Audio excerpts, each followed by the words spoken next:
Olá, queridos irmãos e irmãs. Hoje, sexta-feira, dia 26 de janeiro, hoje a igreja celebra a memória de São Timóteo e São Tito. O evangelho que vamos meditar hoje se encontra em Lucas, capítulo 10, versículos do 1 ao 9. E desde já, antes da proclamação, quero pedir você que possa curtir este vídeo, compartilhar, comentar. Você que acompanha pelo Instagram, que você possa seguir esta minha página no Instagram. Se você acompanha pelo YouTube, então dá o seu like e também se inscreva no canal, tá bom? O evangelho diz assim: naquele tempo, o Senhor escolheu outros 72 discípulos e os enviou 2 a 2 na sua frente, a toda cidade e lugar aonde ele próprio devia ir. E dizia-lhes: a messe é grande, mas os trabalhadores são poucos.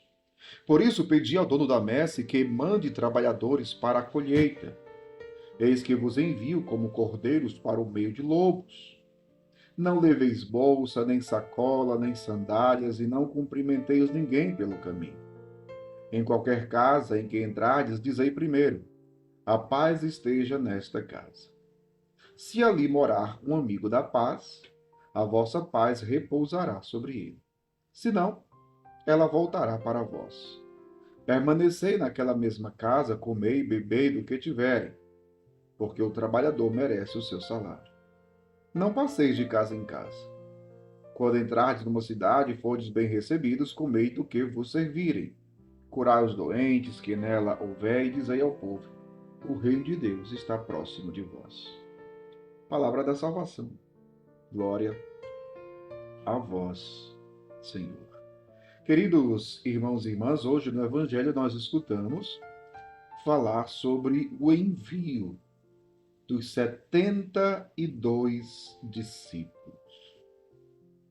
Jesus, é interessante a dinâmica de Jesus. Jesus não envia seus discípulos de qualquer jeito.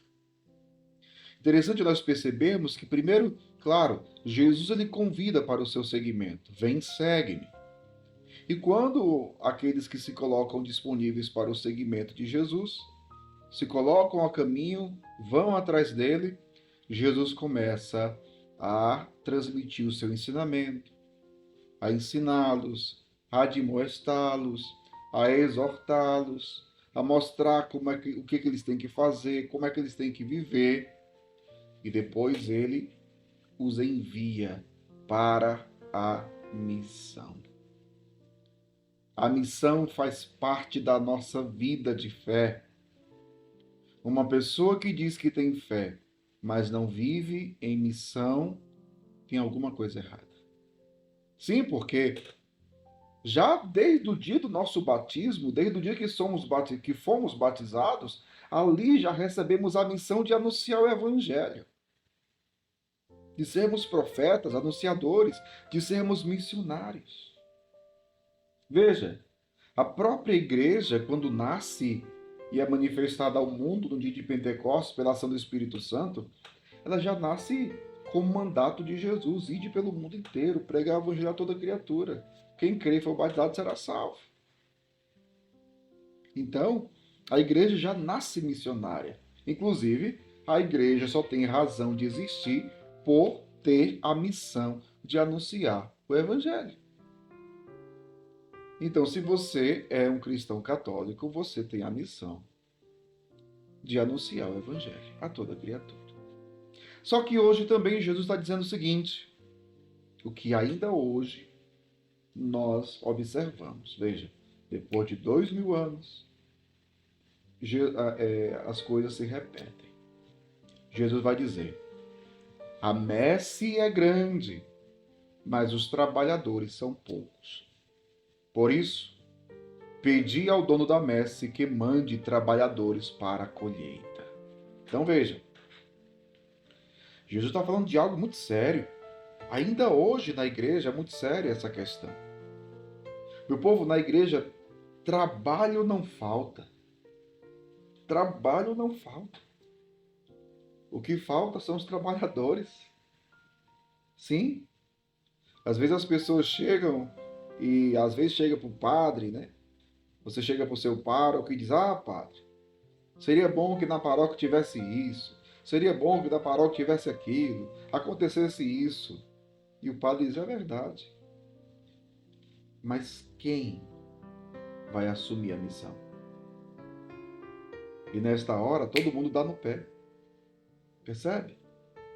Olha aqui o que tem de católicos acomodados. Católicos que pensam que estão abafando na vida de fé só por irem à missa no domingo. E está tudo bem. Ou seja, eu me confesso uma vez por mês e eu vou à missa todo domingo, então tá ótimo. Tá bom. Missão? Veja, interessante porque eu lembro o final da missa. Quando o padre diz: ide em paz, o Senhor vos acompanhe, isso significa o quê? É o envio que o sacerdote está dando para quem está participando da missa. Ide. Este ide não é somente para ir para casa. Quando se celebrava a missa em latim, o padre dizia no final da missa: ita missa est, em latim, que significa ide. Agora é missão. Então não é só o padre mandando você ir para sua casa, não. Ide para a missão. Então, se você participa da missa sem o desejo de ser missionário, está incompleto a sua vivência da fé. Porque o ser discípulo de Jesus deve ter como consequência ser missionário. Uma coisa está ligada à outra. Discípulo missionário. É o que nós somos chamados a ser. Para que assim o reino de Deus aconteça e se propague. Mas continuemos rezando, pedindo ao Senhor que envie operários para a sua messe. Que Deus abençoe você. Em nome do Pai, do Filho e do Espírito Santo. Amém.